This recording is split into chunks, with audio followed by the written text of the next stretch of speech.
Chris ditambah Y jadi Chris Y. Haha, garing.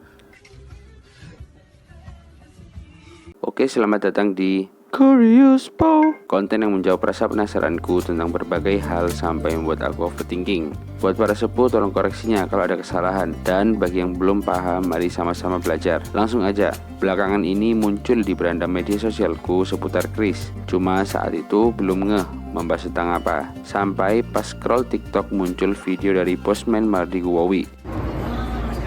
Trump itu berminat untuk mengendalikan QRIS. Anda bayangin, QRIS itu di Indonesia adalah 5.800 triliun dalam 1 tahun. Dan QRIS adalah ancaman bagi Visa dan Mastercard. Dan Trump tidak menginginkan hal itu dikuasai Indonesia. Tapi bagi saya dan teman-teman, kita harus mendukung QRIS. Ini adalah GPN, produk dari Putra Bangsa. Harus didukung agar QRIS ini makin berkuasa di Indonesia dan bisa keluar Indonesia di ASEAN dan seluruh dunia.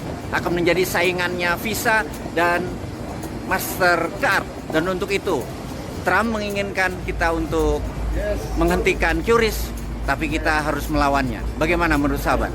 Setelah melihat video beliau, timbul pertanyaan. Pertama, apa betul Trump ketar-ketir? Yang kedua, kita melakukan pembayaran di negara sendiri. Lalu, apa urusannya sama Amerika? Dari sinilah aku mulai mencari tahu ada apa dengan Chris. Sebelum menjawab pertanyaan tadi, baiknya kita mengetahui apa itu Chris terlebih dahulu. Chris, singkatan dari Quick Response Code Indonesian Standard, adalah sistem pembayaran digital nasional yang diluncurkan oleh Bank Indonesia pada 17 Agustus 2019. Tujuan utamanya adalah menyatukan semua layanan pembayaran berbasis QR Code ke dalam satu standar yang bisa digunakan oleh semua aplikasi, dari GoPay sampai mobile banking. Sebelum Chris, setiap aplikasi punya QR Code sendiri, membuat transaksi jadi ribet dan tidak efisien.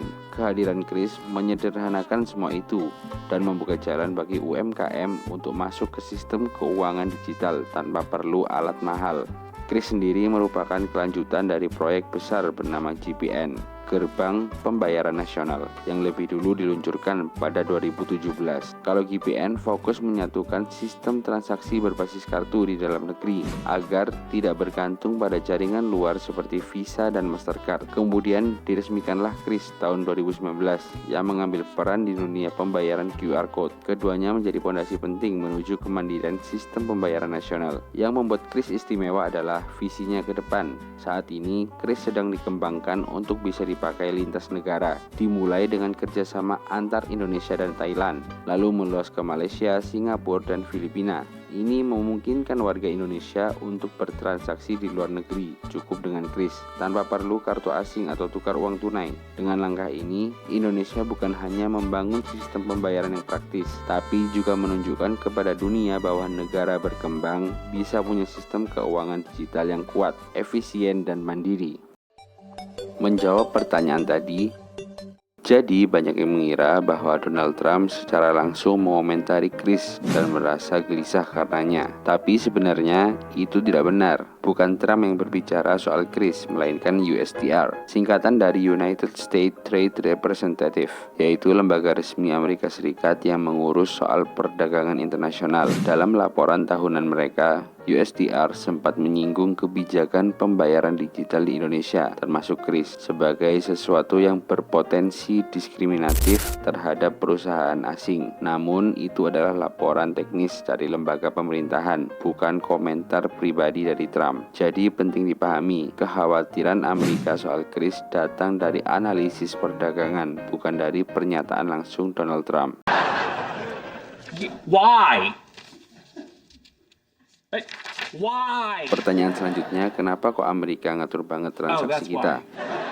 Jadi Amerika ikut ngurusin soal Chris di Indonesia karena mereka punya kepentingan besar di dunia keuangan. Banyak sistem pembayaran internasional seperti Visa, Mastercard, PayPal, Apple Pay, dan lainnya. Itu semua perusahaan dari Amerika. Selama ini kalau kita belanja atau bayar pakai sistem mereka. Jadi ada uang yang mengalir ke Amerika, entah itu dalam bentuk biaya transaksi, data pengguna, atau pengaruh ekonomi. Nah, begitu Indonesia bikin kris, semua pembayaran digital jadi pakai sistem buatan sendiri. Itu artinya kita tidak lagi terlalu bergantung sama sistem buatan Amerika. Uang dan data transaksi tetap di Indonesia. Biaya juga lebih murah karena nggak perlu lewat jaringan luar negeri.